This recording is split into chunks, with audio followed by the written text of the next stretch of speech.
मेरा नाम सुमित है। मैं हमेशा से ही शर्मीले स्वभाव का था। इस कारण कभी मैं लड़कियों से भी बात नहीं कर पाता था। लेकिन मैं यह भी सोचता था कि मेरे लिए कोई होगी जो मेरी ज़िंदगी में आएगी, मेरी बात सुनेगी। मैं उसी के इंतज़ार में था। लेकिन आजकल दिल या मन साफ हो उससे कोई फ़र्क नहीं पड़ता। आप दिखते कैसे हैं या आपके पास कितना धन है, सब कुछ उस पर ही निर्भर होता है। और मेरे पास दोनों ही नहीं थे। ना ही मैं दिखने में इतना अच्छा था और ना ही मेरे पास पैसे थे।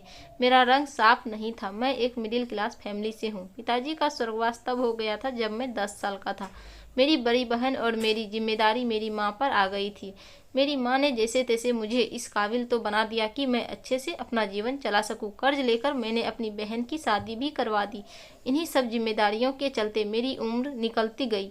माँ को मेरी शादी की बहुत फिक्र रहती है। बहुत जगह रिश्ते देखे लेकिन बात कुछ बनी नहीं। फिर एक दिन अचानक ही हमारे घर में एक रिश्ता आया। वो घर ही आ गए थे हमारा घर, और मुझे देखने के बाद उनकी तरफ से हाँ थी। लड़की की तस्वीर उन्होंने दिखाई। लड़की बेहद ही खूबसूरत थी, मुझे देखते ही पसंद आ गई थी।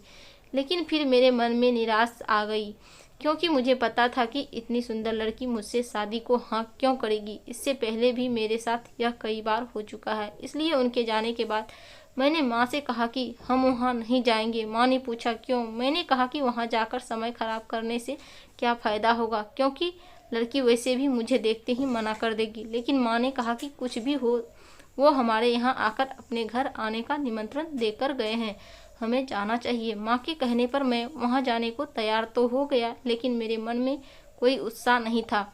हम उनके यहाँ पहुँच गए। हमें देखकर वो खुश हो गए। लड़की का नाम रानी था। मैं वहाँ जब बैठा था तब वो नीली साड़ी में चाय लेकर आई। बहुत सुंदर थी, लेकिन मुझे पता था कि मुझे खुश नहीं होना है। मेरी माँ ने थोड़ी देर बाद कहा कि कुछ बात करनी है तो कर लो, लेकिन मैंने ही उस समय मना कर दिया, क्योंकि उसे देखकर मेरा आत्मविश्वास ही चल गया था। मैंने कहा नहीं ठीक है, आप बड़े लोग, जो सही समझे। हम अपने घर आ गए। मुझे पता था कि उनकी तरफ से कोई पूछ परख नहीं होने वाली है, और मैंने उसका ख्याल भी अपने मन से निकाल दिया। लेकिन फिर कुछ ऐसा हुआ जिसकी मुझे उम्मीद नहीं थी।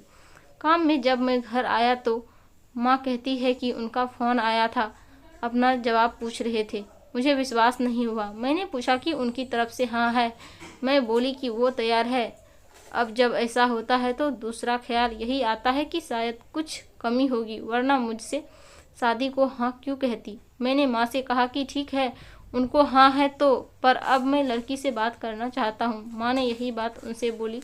उन्होंने कहा कि अभी हमारे घर में कुछ दिनों तक घर ठीक करने का काम चल रहा है, इसलिए आप फ़ोन पर बात करवा दीजिए। उसका नंबर अब मेरे पास आ गया था। मैंने रात को उसे फ़ोन किया। उधर से हेलो बोला गया। पहली बार मैं किसी लड़की को बात कर रहा था, वो इतनी सुंदर। मैंने सबसे पहले एक ही सवाल पूछा कि आप मुझसे शादी को तैयार कैसे हो गई। वो कुछ देर चुप रही। कहा कि क्यों, आप ऐसा क्यों बोल रहे हैं। मैंने कहा कि मैं आपके मुकाबले कहाँ टिकता हूँ। वो बोली कि मेरे लिए बाहर से ज़्यादा भीतर की सुंदरता ज़रूरी है। मैंने कहा कि आपको और मेरे विचार तो मिलते हैं। वो बोली कि आप भी इसी बात में मानने वाले हैं। मैंने बोला हाँ।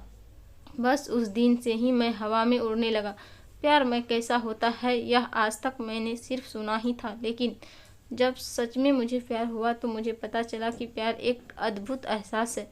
मुझे सबसे ज़्यादा उसकी आवाज़ से प्यार हो गया था। हम लोग सिर्फ शाम को ही बात किया करते थे, वो भी सिर्फ 10 बजे तक। शादी के लिए तारीख पक्की हो गई थी। शादी की तारीख पक्की हुई तब मैं बहुत खुश था।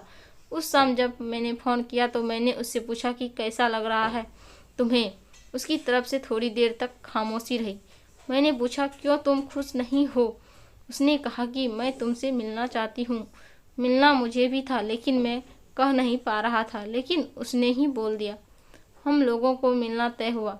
अगले दिन सुबह सुबह ही मेरी माँ मेरे कमरे का दरवाज़ा जोर से बजा रही थी। मैं नींद से उठा। मेरी माँ को हमारे किसी परिचित से उस लड़की का सच पता चला। उसे सुनने के बाद मुझे पता चला कि इतनी सुंदर होने के बावजूद उसने मुझसे शादी को हाँ क्यों कहा। आखिर वो भी मेरा फ़ायदा उठाना चाह रही थी। माँ ने उन्हें भला बुरा कहना शुरू कर दिया। उसी समय उन्होंने रिश्ता तोड़ने का मन बना लिया। मुझे आज उससे मिलना था। मैं सोच रहा था कि माँ जो कह रही है वो कैसे सच हो सकता है। मैं उससे मिलने गया। एक रेस्टोरेंट में मिलना तय हुआ था। मैं वहाँ जल्दी पहुँच गया। बस यही सोच रहा था कि माँ जो बोल रही है वो कैसे सोच हो सकता है। कुछ देर बाद वो आई। उसके बाद में एक लड़की और थी और दोनों मेरे पास आकर बैठ गई। रानी के चेहरे पर एक डर था, घबराहट थी। मैंने उससे पूछा, कैसी हो?